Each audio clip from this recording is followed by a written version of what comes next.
It's time for a new series, this one of licensed games across the generations from the Spectrum up to this week's format, the Nintendo DS.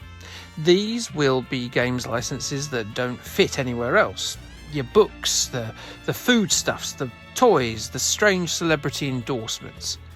And the films that, well, they might not necessarily flop, so they don't qualify for my other series, but it is strange to see a game based on them. This one, Nacho Libre, certainly fits in this category, as will fellow Gerard Hess-directed movie Napoleon Dynamite, which had its own DS game, and I will cover at a later time. Nacho Libre is a collection of stylus-reliant mini-games dotted in between a functional but pretty basic wrestling game. It's something we shall be looking at more in depth in a little while though, as we better have a look at the movie from which it's based first. Nacho Libre was directed by Gerard Hess and written by he and his wife, Jerusha. That's a name, isn't it? It tells the story of Ignacio. If you say it like that, Ignacio, it makes you sound all posh and like you know a foreign language. But he's a Catholic monk. He works as an orphanage cook, and he is a secret Mexican wrestling fan who fancies himself a bit as a Rey Mysterio with a cream cake habit. This grappling man of God is played with the usual enthusiasm from chubby excitement pot Jack Black.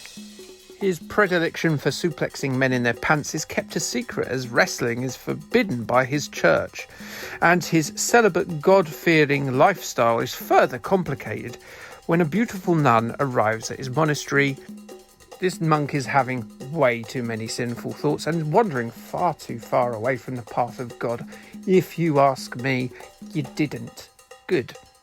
The story is very loosely based on the life of Reverend Sergio Gutierrez Benitez, that was a struggle, who had a 23-year career as a luchador, whilst also directing an orphanage as a Catholic priest.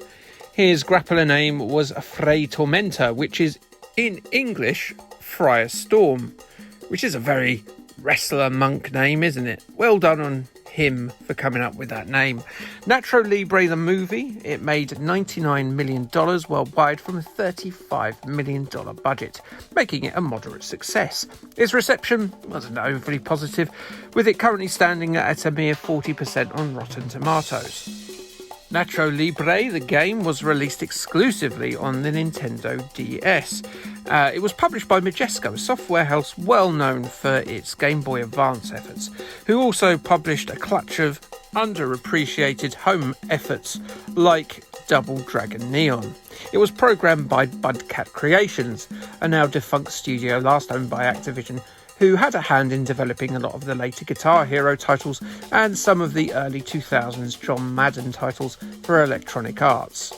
Nacho Libre released in November 2006, around the time of the movie's DVD release. DVDs, for any Zoomers who've wondered here by mistake, they were like movies magically trapped on discs. Nacho Libre's presentation is a mixture of Mega CD style low resolution video clips, Mexican folk art style menus, and photo puppetry. It's a style aesthetic that suits the movie's indie budget stylings, and while a little bit quirky, it's an absolutely fine match for this game. Music similarly is drawn from the movie, though the map screen ditty is perhaps looped a bit too swiftly and becomes quite irritating quite soon. But overall, the Mexican guitar is entirely in the spirit of the Lucha Libre proceedings that we are seeing unfolding on our tiny little DS screen. The in-game models are 3D figurines split into sections, with the textures being overlaid 2D photos of the movie's cast. They look a little bit like segmented puppets, which is unusual but works pretty well in terms of allowing the characters to move fluidly during a bout. The controls for this are relatively simple for a wrestling title, but still allow for a large range of moves. There's a button that shifts the player's position from a standard grapple to a headlock to a rear choke, and there's a range of different moves related to all of those positions. There's also moves associated with a felled opponent, From the corner turnbuckle, you can take the fight outside in the squared circle, which isn't always a ring and follows the plot of the movie in that manner, and you can tag in your partner in some matches. There's a range of kicks and blows, of course, that you can minister as well, and well, it is definitely a wrestling game, a distinctive one, mind, both in its control and its silly moves, which can result in a variety of very heinous injuries, albeit extremely temporary ones. But the puppet style nature of the characters lend themselves to these decapitations and amputations. Is it a good wrestling game? I'm not too sure. There are certainly wrestling games that are a lot worse, but it's not going to be mentioned in the same breath as Fire Pro, WrestleFest, No Mercy, or one of the peak era SmackDown games. It's unbalanced at times, but as a first attempt by Budcat, it isn't too bad. It's a shame they didn't get to follow this up and maybe make a Nacho Libre 2. The story mode, which fairly closely follows that of the movie, has mini-games, and as mini-games on the DS can be, they are a mixed bag. Success in these, which are optional to progress, will help you in terms of boosting your wrestling stats and range from athletic events like bullfighting, basketball and sprinting, to silly ones like avoiding cows on a 50cc bike, climbing a mountain to eat an eagle's egg, and swatting bees on tag team partner Skeleton Steve's chest, and making a salad out of, yes, a slide puzzle. There are multiplayer options too, and a handful of game modes to play around with in those multiplayer options.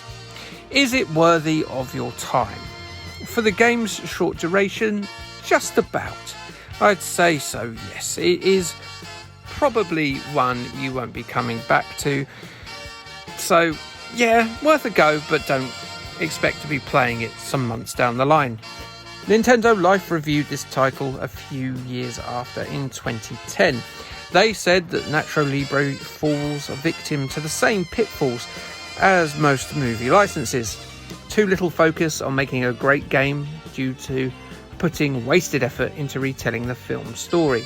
It's simply not good enough for them to give you a recommendation. They gave it a 4 out of 10. I don't think it's that bad personally, but it's not far from there. I'd say it's a 5 or a 6. Next in the series, I will go back to the familiar territory for me of the 8-bit computers, and well, let's have a Wimpy. Like, subscribe. Okay, thanks, bye.